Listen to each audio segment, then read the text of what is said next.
جب 16ویں رات ہوئی تو اس نے کہا کہ اے نیک بخت بادشاہ، عجیب نے لڑکی سے کہا کہ جب مجھے یقین آ گیا کہ میں ہی اس کا قاتل ہوں تو میں اٹھا اور زینے پر چڑھ کر باہر نکلا اور مٹی کو اس کی جگہ پر ڈال دیا۔ اب میری نظر سمندر پر پڑی تو کیا دیکھتا ہوں کہ وہی کشتی پانی کاٹتی ہوئی خشکی کی طرف چلی آ رہی ہے۔ میں ڈرا اور دل میں کہنے لگا کہ وہ لوگ ابھی یہاں پہنچ جائیں گے اور لڑکے کو قتل کیا ہوا پائیں گے اور سمجھ جائیں گے کہ میں ہی نے اسے قتل کیا ہے اور وہ مجھے ضرور مار ڈالیں گے۔ اس لیے میں ایک اونچے درخت کے پاس گیا اور اس کے اوپر چڑھ کر پتوں میں چھپ گیا۔ ابھی درخت پر چڑھے زیادہ دیر نہ ہوئی تھی کہ غلام ماں اس بوڑھے کے جو لڑکے کا باپ تھا کشتی سے اترے اور اس خاص جگہ پر آئے اور مٹی ہٹائی اور طبق تک پہنچ کر نیچے اتر گئے۔ انہوں نے دیکھا کہ لڑکا سو رہا ہے اور حمام کے اثر سے اس کے چہرے پر رونق ہے اور وہ صاف ستھرے کپڑے پہنے ہوئے ہے اور چھری اس کے سینے میں گڑی ہوئی ہے۔ تو وہ چلانے اور رونے اور اپنا منہ پیٹنے اور قاتل پر لعنت بھیجنے اور ہلاکت کی بد دعا دینے لگے۔ بڈھا بڑی دیر تک بے ہوش پڑا رہا، یہاں تک کہ غلاموں کو گمان ہوا کہ وہ بیٹے کے مرنے کے بعد زندہ نہیں رہنے کا۔ انہوں نے لڑکے کو اس کے کپڑوں میں لپیٹا اور اس کے اوپر ریشمی لنگی ڈال دی اور کشتی کی طرف روانہ ہو گئے اور بوڑھا ان کے پیچھے چلا۔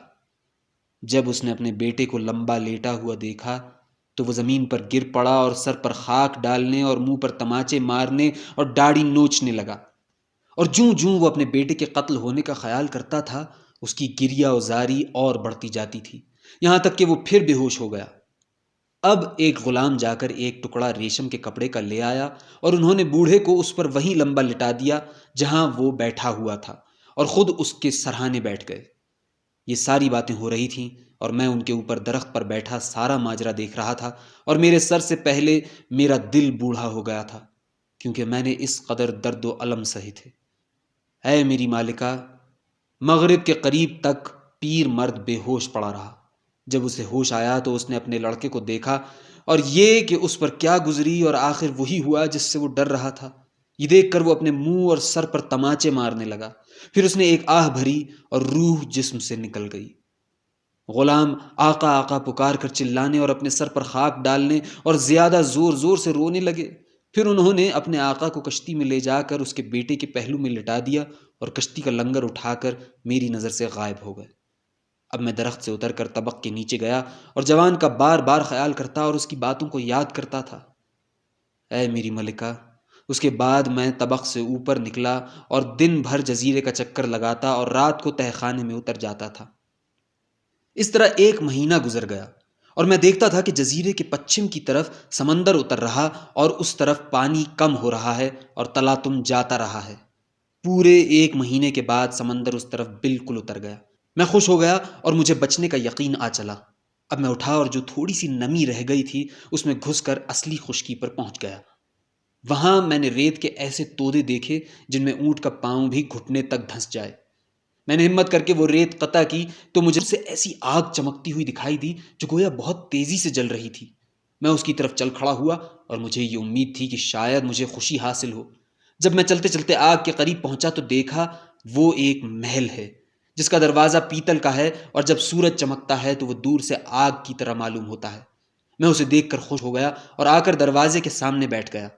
ابھی مجھے تھوڑی دیر ہی ہوئی تھی کہ 10 جوان نفیس کپڑے پہنے اور ان کے ساتھ ایک بوڑھا آدمی میرے سامنے آیا، لیکن سب کے سب جوان بائیں آنکھ سے کانے تھے۔ ان کی یہ حالت دیکھ کر اور یہ کہ سب کے سب ایک آنکھ سے کانے ہیں مجھے سخت حیرانی ہوئی۔ جب ان کی نظر مجھ پر پڑی تو انہوں نے سلام کیا اور میرا حال اور ماجرا پوچھا۔ میں نے ان سے ساری سرگزشت اور جو جو مصیبتیں مجھ پر گزری تھیں بیان کر دیں۔ وہ لوگ میرا قصہ سن کر حیران ہو گئے اور مجھے محل کے اندر لے گئے۔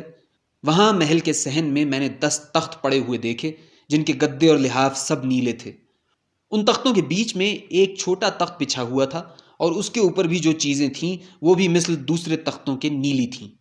جب ہم محل میں داخل ہوئے تو ہر جوان اپنے اپنے تخت پر چڑھ گیا اور وہ بوڑھا اس چھوٹے تخت پر جو اور تختوں کے درمیان میں تھا بیٹھ گیا اور کہنے لگا کہ اے جوان، اس محل میں قیام کر، لیکن ہمارا حال اور ہمارے کانے ہونے کی وجہ مت پوچھ۔ یہ کہہ کر وہ بوڑھا ہر ایک کے سامنے ایک برتن میں کھانا اور ایک میں شراب لایا اور اللہ حضل قیاس میرے سامنے بھی۔ اس کے بعد وہ سب بیٹھ گئے اور میرا حال اور ماجرا پوچھنے لگے۔ میں نے ان سے سارا قصہ بیان کیا، یہاں تک کہ رات کا بڑا حصہ گزر گیا۔ اب جوانوں نے کہا کہ اے پیر مرد، تو نے ابھی تک ہمارا روزینہ ہمیں پیش نہیں کیا، حالانکہ اس کا وقت آ چکا ہے۔ اس نے کہا کہ بصر و چشم، اور وہ اٹھ کر محل کی ایک کوٹڑی میں گیا اور تھوڑی دیر غائب رہنے کے بعد واپس آیا، اور اس کے سر پر 10 سینیاں تھیں اور ہر سینی پر نیلے کپڑے کا سرپوش پڑا ہوا تھا۔ اس نے ہر جوان کے سامنے ایک ایک سینی پیش کی اور 10 موم بتیاں جلا کر ایک ایک سینی پر رکھ دی۔ جب اس نے سرپوش اٹھائے اور ان کے نیچے سینیوں میں راکھ اور کچھ کوئلہ اور ہانڈی کی کالک رکھی ہوئی دکھائی دی، سب نے اپنی اپنی آستینیں چڑھا لیں اور رونے پیٹنے اور اپنا چہرہ کالا کرنے اور کپڑے پھاڑنے اور تماچے مارنے اور سینہ پیٹنے لگے، اور کہا کہ ہم لوگ آرام سے زندگی بسر کر رہے تھے، لیکن ہماری فضول باتوں نے بیٹھے بٹھائے ہمیں مصیبت میں ڈال دیا۔ صبح تک وہ یہی بار بار کہتے رہے۔ جب صبح ہوئی تو بوڑھا اٹھا اور ان کے لیے پانی گرم کیا۔ انہوں نے منہ ہاتھ دھویا اور پرانے کپڑے بدل کر نئے کپڑے پہنے۔ اے میری سرتاج، جب میں نے یہ دیکھا تو میری عقل دنگ ہو گئی اور میں حیران پریشان ہو گیا، اور میرے دل میں ایک آگ سی بھڑکنے لگی، یہاں تک کہ جو کچھ مجھ پر گزری تھی میں وہ سب بھول گیا۔ اب میں زیادہ چپ نہ رہ سکا اور ان کی طرف مخاطب ہو کر ان سے پوچھنے لگا کہ خوشی اور چہل پہل کے بعد یہ تم نے کیا کیا؟ تم تو خدا کے فضل سے بڑے سمجھدار لوگ ہو، اور ایسی باتیں تو پاگل کیا کرتے ہیں۔ میں عزیز ترین چیز کی قسم دے کر تم سے پوچھتا ہوں کہ تم اپنا قصہ اور اپنی آنکھیں پھوٹنے اور چہروں کو راکھ اور کالک سے کالا کرنے کی وجہ بتاؤ۔ انہوں نے میری طرف مخاطب ہو کر کہا کہ اے جوان، اپنی جوانی کے دھوکے میں مت آ اور اپنا سوال واپس لے لے۔ یہ کہہ کر وہ اٹھ کھڑے ہوئے اور میں بھی ان کے ساتھ اٹھا، اور بوڑھے نے کچھ کھانا پیش کیا۔ جب ہم کھانا کھا چکے اور برتن بڑھائے جا چکے تو وہ سب بیٹھ کر باتیں چیتیں کرنے لگے، یہاں تک کہ رات ہو گئی، اور بوڑھے نے اٹھ کر موم بتیاں اور قندیلیں جلائیں اور ہمارے سامنے کھانا پیش کیا۔ اس سے فارغ ہو کر ہم لوگ باتیں اور شراب نوشی کرنے لگے، یہاں تک کہ آدھی رات ہو گئی، اور جوانوں نے بوڑھے سے کہا کہ ہمارا روزینہ ہمیں دے، کیونکہ اب سونے کا وقت آ گیا ہے۔ بوڑھا اٹھا اور سینیاں لایا جن میں کالی ریت تھی، اور انہوں نے پھر وہی کیا جو پہلی رات کیا تھا۔ اس طرح سے میں نے ان کے ساتھ 1 مہینہ گزارا، اور وہ ہر روز رات کو اپنا چہرہ کالا کرتے اور پھر دھوتے اور کپڑے بدلتے تھے۔ اس وجہ سے میں سخت حیران تھا، اور میری پریشانی یہاں تک بڑھی کہ کھانا پینا بند ہو گیا۔ بالآخر میں نے ان سے کہا کہ اے جوانو، کیا تم یہ نہیں چاہتے ہو کہ میرا رنج و الم دور ہو اور تم اپنا چہرہ کالا کرنے کی وجہ بتا دو؟ انہوں نے جواب دیا کہ بہتر ہے کہ ہم اپنا راز فاش نہ کریں۔ میں ان کے معاملے میں حیران تھا اور میرا کھانا پینا بند تھا۔ آخرکار میں نے ان سے کہا کہ تمہیں ان باتوں کا سبب بتانا پڑے گا۔ انہوں نے کہا کہ اس سے تجھے تکلیف پہنچے گی اور تو بھی ہماری ہی طرح ہو جائے گا۔ میں نے کہا کہ تمہیں ضرور بتانا پڑے گا، ورنہ تم مجھے چھوڑ دو کہ میں سفر کر کے اپنے اہل و عیال کے پاس چلا جاؤں اور ان باتوں کے دیکھنے سے مجھے تکلیف نہ ہو۔ مسئلہ ہے کہ تم سے دوری بہتر ہے، کیونکہ جو چیز آنکھ نہیں دیکھتی اس سے قلب کو تکلیف نہیں پہنچتی۔ یہ کہہ کر وہ ایک مینڈھا لائے اور اسے ذبح کیا، اور اس کی کھال کھینچی اور مجھ سے کہنے لگے کہ یہ کھال لے اور اس کے اندر داخل ہو کر اسے اپنے اوپر سی لے۔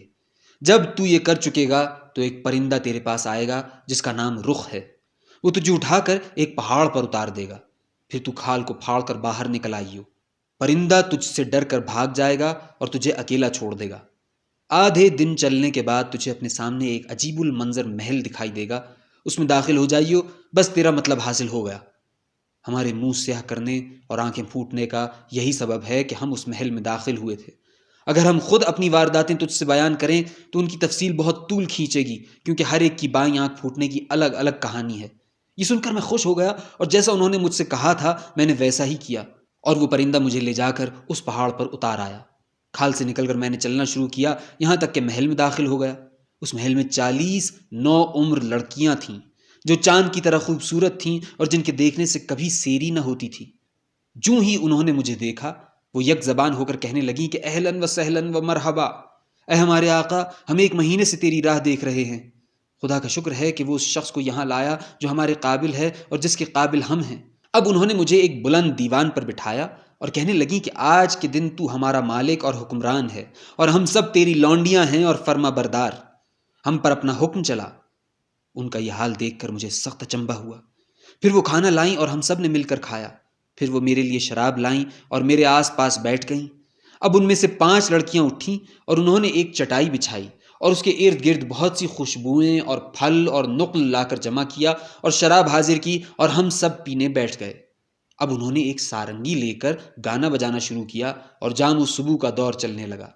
مجھ پر ایسی مسرت طاری ہوئی کہ دنیا بھر کے غم غلط ہو گئے، اور میں اپنے دل میں کہنے لگا کہ واقعی عیش و عشرت اس کا نام ہے، اور میں نے ان کا ساتھ نہ چھوڑا یہاں تک کہ سونے کا وقت آ گیا۔ اب انہوں نے کہا کہ ہم میں سے جسے تو چاہے کہ وہ تجھ سے ہم بستر ہو، اسے ساتھ لے جا۔ میں نے ان میں سے ایک کو اپنے ساتھ لیا، جس کا چہرہ خوبصورت، آنکھیں سرمگی، بال کالے کالے، آگے کے دانت کشادہ، ادائیں مکمل، بھویں ملی ہوئی تھیں۔ وہ گویا ایک نازک شاخ یا خوشبودار ٹہنی تھی جس کو دیکھ کر عقل حیران و پریشان ہو جاتی تھی۔ میں اٹھا اور اس کے ساتھ رات بھر رہا۔ اس سے زیادہ حسین عورت میں نے عمر بھر نہ دیکھی تھی۔ جب صبح ہوئی تو وہ مجھے حمام لے گئیں اور غسل دیا اور بہترین کپڑے پہنائے اور کھانا پیش کیا، اور ہم نے کھایا، اور شراب پیش کی اور ہم نے پی۔ رات ہوئے تک ہمارے درمیان جام کا دور چلتا رہا۔ اب میں نے ان میں سے ایک اور لڑکی پسند کی جو سر تاپا حسن کی دیوی تھی اور جس کا جسم پھول کی طرح نرم تھا۔ میں اس کے ساتھ رہا اور صبح تک وہ رات ایسی گزری کہ کبھی نہ گزری تھی۔ قصہ مختصر، اے میری آقا، میں نے ان کے ساتھ 1 سال نہایت عیش و آرام میں گزارا۔ جب سال ختم ہوا تو انہوں نے مجھ سے کہا کہ کاش کہ ہماری ملاقات تجھ سے نہ ہوئی ہوتی، لیکن اگر تو ہمارے کہنے پر چلے تو اس میں تیری بھلائی ہے۔ یہ کہہ کر وہ رونے لگیں، اور میں نے حیران ہو کر ان سے پوچھا کہ آخر بات کیا ہے؟ انہوں نے جواب دیا کہ ہم بادشاہ زادیاں ہیں اور برسوں سے یہاں رہتے ہیں۔ صرف 40 دن کے لیے ہم یہاں سے چلے جاتے ہیں، اور پھر 1 سال یہاں ساتھ رہ کر کھاتے پیتے اور مزے اڑاتے اور خوشیاں مناتے ہیں، اور پھر چلے جاتے ہیں۔ بس یہی ہمارا دستور ہے، اس لیے ہمیں ڈر ہے کہ ہمارے چلے جانے کے بعد تو ہماری عدول حکمی کرے گا۔ لے، ہم تجھے محل کی کنجیاں دیتے ہیں۔ اس محل میں یہ 40 مخزن ہیں، ان میں سے 39 دروازوں کو کھولیو، مگر خبردار اس 40ویں دروازے سے دور رہیو، ورنہ ہم میں مفارقت ہو جائے گی۔ میں نے ان سے کہا کہ اگر یہ ہماری جدائی کا باعث ہے تو میں اسے ہرگز نہ کھولوں گا۔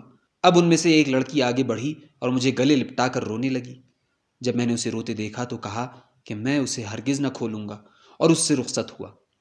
وہ سب وہاں سے نکل کر اڑ گئیں، اور میں محل میں اکیلا بیٹھا رہ گیا۔ جب شام قریب ہوئی تو میں پہلا مخزن کھول کر اس میں داخل ہوا، اور میں نے دیکھا کہ وہاں جنت کے مانند ایک مکان ہے، اور اس میں ایک باغ ہے جس کے درخت ہرے بھرے اور پھل پکے ہوئے اور چڑیاں گاتی ہوئی اور پانی بہتا ہوا ہے۔ میرا دل اسے دیکھ کر باغ باغ ہو گیا، اور میں درختوں کے درمیان چہل قدمی کرنے، پھول سونگھنے اور چڑیوں کے راگ سننے لگا جو یکتا اور زبردست خدا کی تسبیح کر رہی تھیں۔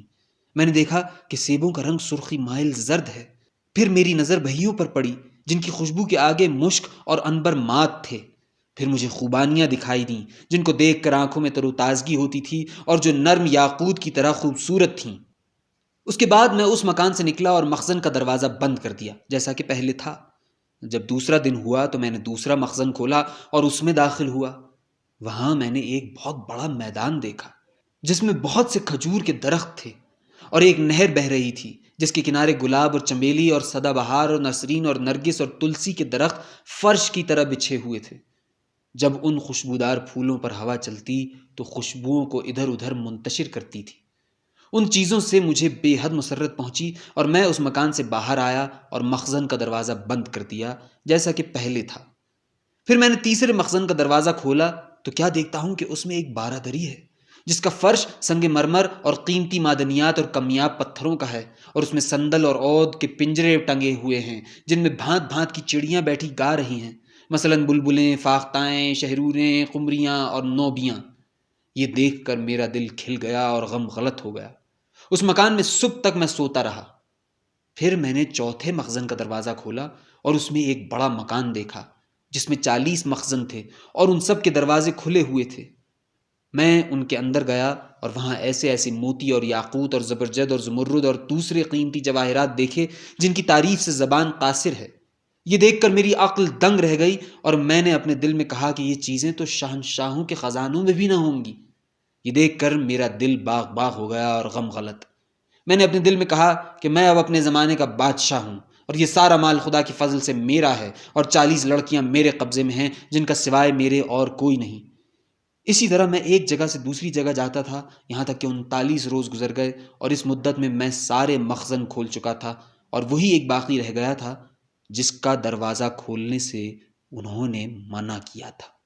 لیکن اے میرے آقا، میرا دل اسی مخزن میں اٹکا رہا جو ان 40 مخزنوں کا آخری تھا، اور یہ میری بدبختی تھی کہ مجھے شیطان نے مجبور کیا کہ اسے کھولوں، اور میں ضبط نہ کر سکا۔ اگرچہ میعاد کا ایک ہی روز باقی تھا۔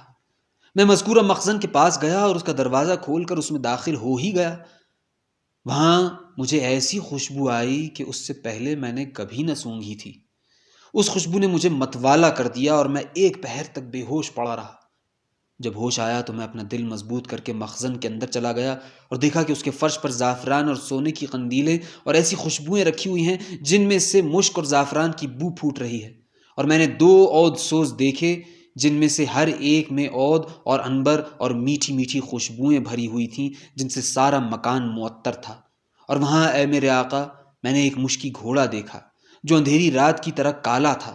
اس کے سامنے سفید بلور کی ایک ناند رکھی ہوئی تھی جس کے اندر چھلے ہوئے تل تھے، اور اسی کی طرح ایک دوسری ناند جس میں مشک آمیز گلاب کا پانی تھا۔ گھوڑا بندھا ہوا تھا اور اس پر لگام چڑھی ہوئی تھی اور کاٹھی سرخ سونے کی تھی۔ اسے دیکھ کر میں حیران رہ گیا اور میں نے اپنے دل میں کہا کہ اس میں ضرور کوئی راز ہے۔ میں نے اسے باہر نکالا اور اس پر سوار ہو گیا، لیکن وہ اپنی جگہ سے نہ ٹلا۔ پھر میں نے اپنے پاؤں اس کے سینے پر مارے، لیکن وہ پھر بھی نہ ہلا۔ اب میں نے چابک لے کر اسے مارنا شروع کیا۔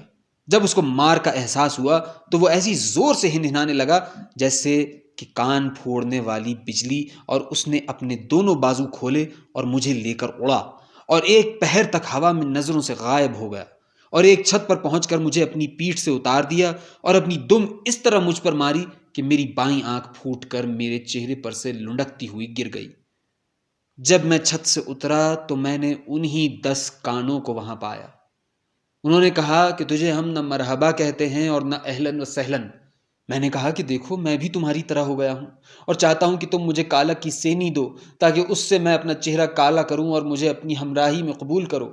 انہوں نے کہا کہ خدا کی قسم، ہم تیرے ساتھ ہرگز نہ بیٹھیں گے، نکل جا یہاں سے۔